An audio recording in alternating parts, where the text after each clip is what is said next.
Nos últimos 50 anos, muitas coisas aconteceram, como guerras, recessões, depressões econômicas, altas inflações, pandemia. Agora imagine uma empresa passando por tudo isso e ano após ano continuar aumentando seus dividendos.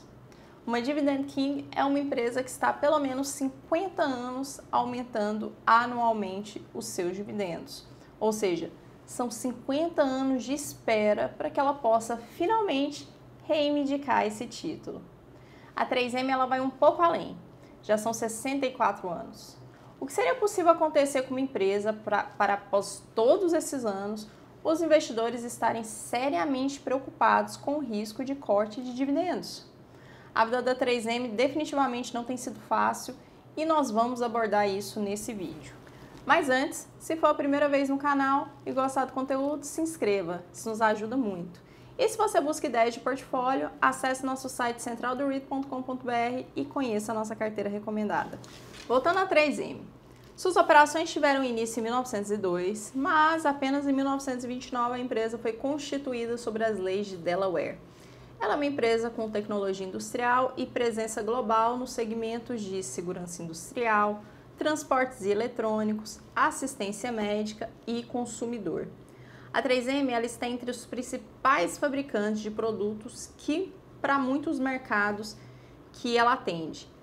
Além da consolidação de mercado, a 3M ela é uma Dividend King, título entregue apenas às empresas que estão há pelo menos 50 anos crescendo ininterruptamente os seus dividendos.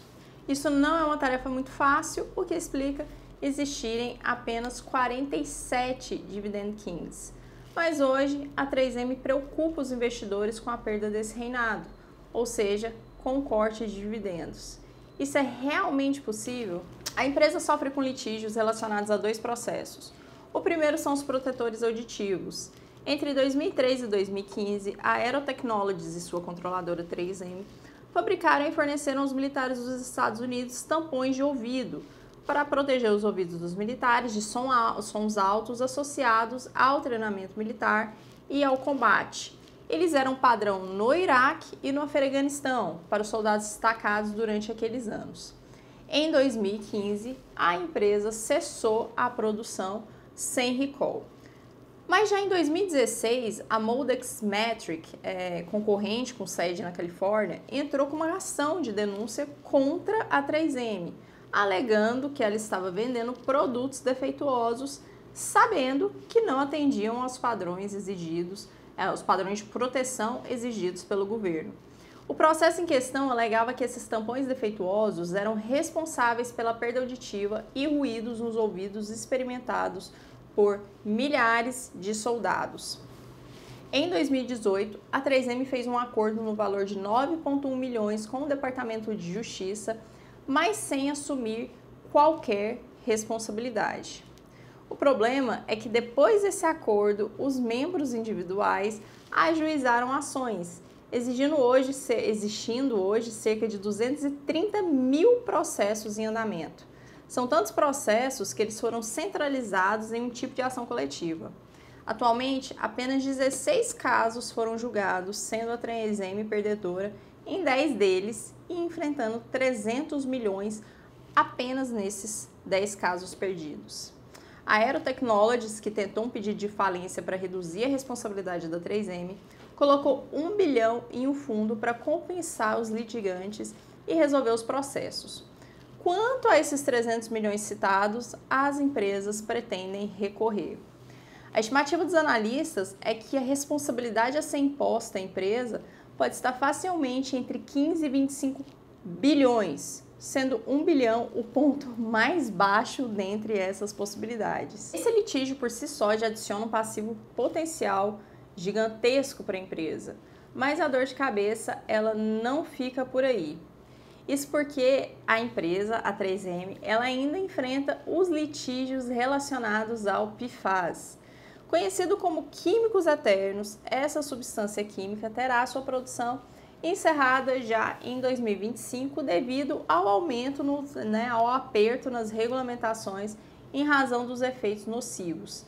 Esse químico ele é utilizado em incontáveis produtos que fazem parte do nosso dia a dia, como embalagens de comida, panelas antiaderentes, revestimentos impermeáveis, fio dental. Estudos têm vinculado o PFAS a diversos problemas de saúde, como câncer renal e testicular, problemas reprodutivos, aumento do risco de defeitos congênitos em bebês, entre outros. A EPA, a Agência de Proteção Ambiental dos Estados Unidos, propôs em março desse ano os primeiros limites nacionais ao PFAS na água potável, com vistas a proteger a saúde pública dos produtos químicos nocivos. Embora a agência assuma que nenhuma quantidade pode ser consumida sem risco, na prática ela limitou a 4 partes por trilhões, que poderia estar na água potável. Portanto, esse é o limite que as concessionárias de água podem usar para demonstrar conformidade com os níveis máximos contaminantes. E como isso repercute sobre a 3M? Com a EPA declarando o PFAS como substância perigosa, o PFAS se enquadra na Lei de Resposta, Compensação e Responsabilidade Ambiental Abrangente, também conhecido como superfundo, possibilitando a EPA de ordenar a limpeza pelas partes responsáveis, a limpeza da água pelas partes responsáveis.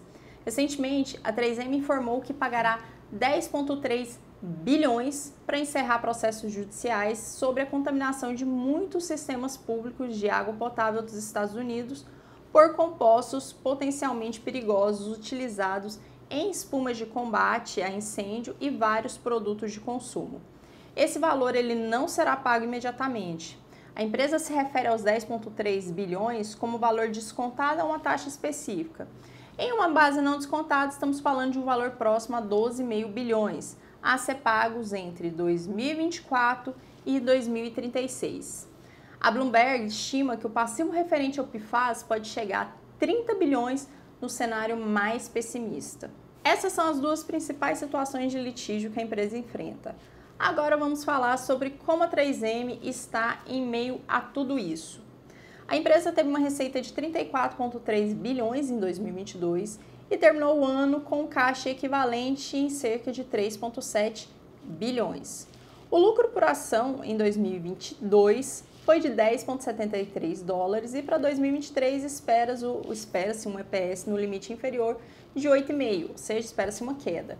Com o dividendo trimestral em 1,50 dólar e uma cobertura de dividendos em cerca de 70%, ainda nos parece seguro.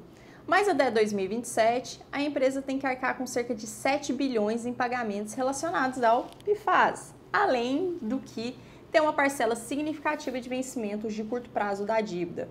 O fluxo de caixa da empresa vem em queda livre.